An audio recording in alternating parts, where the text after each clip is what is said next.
بسم اللہ الرحمن الرحیم نحمدہ و نصلی علی رسولہ الکریم اما بعد۔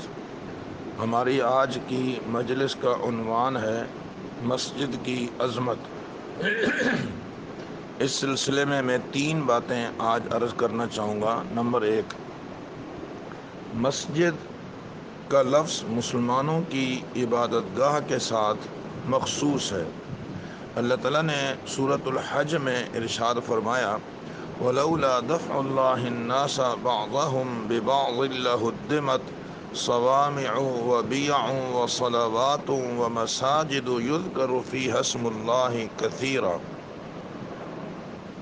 اگر اللہ تعالیٰ ایک دوسرے کے ذریعے لوگوں کا زور نہ توڑتے تو راہبوں کا یہ جو عبادت خانہ ہے، خلوت خانہ، عیسائیوں کے گرجے، یہودیوں کے معبد اور مسلمانوں کی مسجدیں جن میں اللہ کا نام کثرت سے لیا جاتا ہے، یہ گرا دی جاتی۔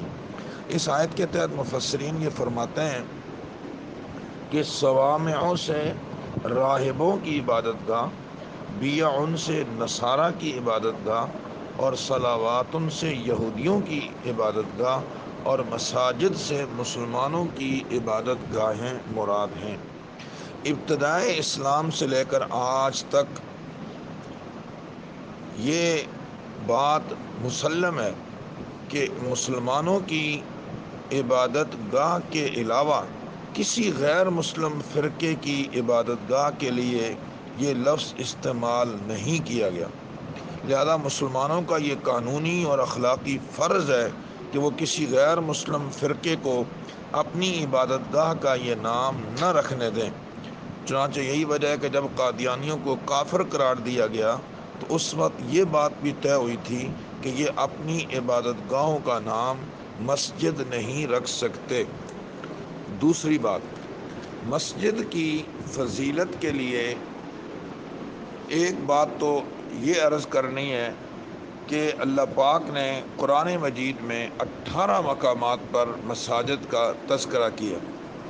مسجد کی فضیلت کے لیے ایک دوسری بات وہ یہ ہے کہ اللہ تعالیٰ نے اس کی نسبت اپنی طرف کی ہے۔ وَمَنْ أَظْلَمُ مِمَّنْ مَنَعَ مَسَاجِدَ اللَّهِ أَنْ يُذْكَرَ فِيهَا اسْمُهُ۔ دیکھیں یہاں مساجد اللہ کا لفظ استعمال ہوا، اللہ کی مسجدیں۔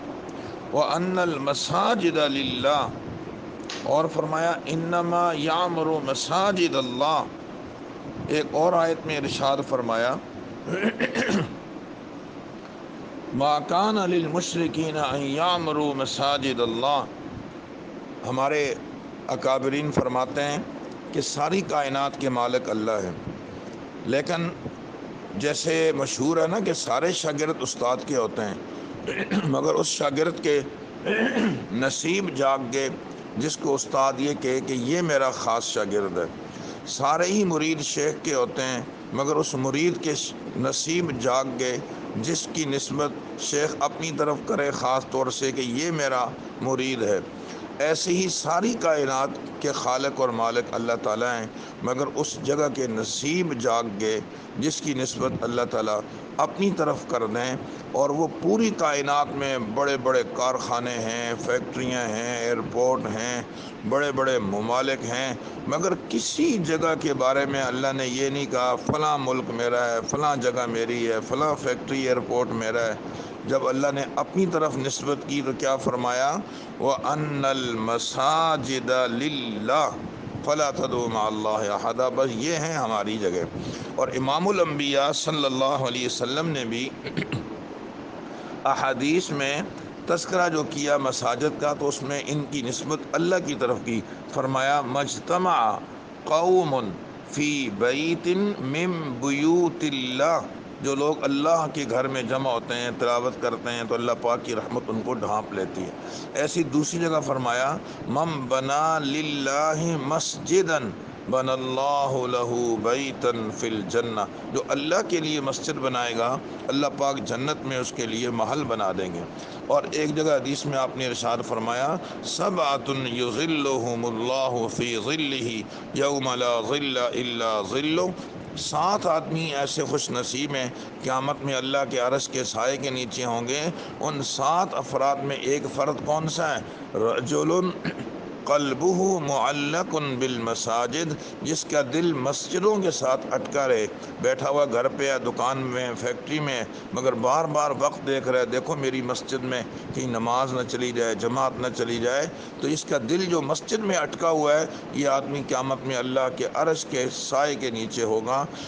یہ 2 باتیں میں نے عرض کی، اور میری آخری گزارش یہ ہے کہ جب یہ مسجد اللہ نے ان کو اپنی طرف منسوب کیا ہے اور مسلمانوں کو جو ہے وہ اپنی عبادت گاہوں کا نام مسجد کے ساتھ رکھنے کی اجازت دی ہے، مسلمانوں کی عبادت گاہ کا نام مساجد اور مسجد رکھا گیا ہے، ہم مسلمانوں کو بھی چاہیے اپنا تعارف مسجد سے کریں۔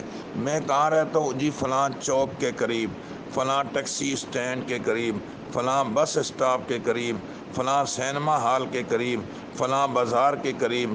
اللہ اکبر! مسلمان کا یہ تعارف نہیں ہے کہ میں فلاں چوک کے اور فلاں ٹیکسی اسٹینڈ اور فلاں جو ہے وہ بس اسٹاپ کے اور ایئرپورٹ کے قریب رہتا ہوں۔ مسلمان کا تعارف تو مسجد سے ہونا چاہیے۔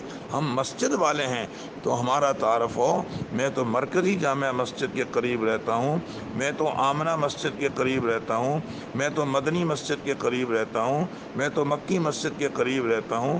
مسلمانوں کو اپنا تعارف مساجد سے کرواؤ، یہاں تک کہ کوئی ملنے کے لیے بھی آنا چاہے تو اس کو محلہ بتا کے بولو میں فلاں محلے کی فلاں مسجد میں ہوتا ہوں۔ اپنے تعلق کو مسجد سے مضبوط کریں گے انشاءاللہ العزیز، اس کی برکت سے اللہ ہمارے گھروں میں خیریں اور برکتیں پیدا فرمائے گا۔ میں دوسری مجلس میں انشاءاللہ مساجد کے حوالے سے کچھ مزید باتیں عرض کروں گا، فی الحال انہی باتوں میں اکتفا کرتا ہوں۔ وآخر دعوانا ان الحمد للہ رب العالمین۔